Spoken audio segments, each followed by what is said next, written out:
So narcissists have this thing, and I call it like a reality distortion field, where it's just like they just make stuff up sometimes.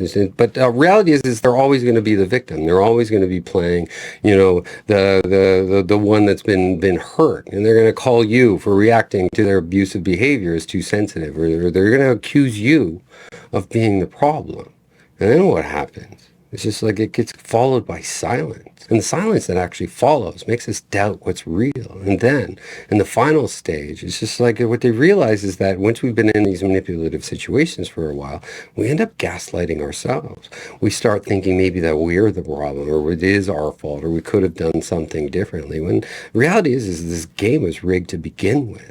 Right? And there is no clean way out. But in reality, listen, this is the truth, is that it never was you. Right? That was just the voice that's in your head is actually their voice. And because you've heard it repeated so many times, it actually can sound like your own voice. And when we start to reclaim ourselves, when we start to heal, when we start to grow, when we start to work on ourselves again, what we're actually doing is this ends up being a fight for our own mind.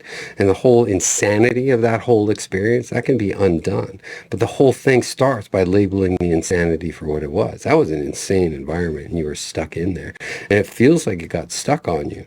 But the whole thing is, it's just like through recovery, through healing, through growth, through understanding, through education, through therapy. It's just like we can unpack all of those wounds, and we can actually one by one get stronger and stronger. And every day, in the next year or two, it's just like you're going to go back to yourself, not to the version of you before the abuse, but a version of you that can never be abused again.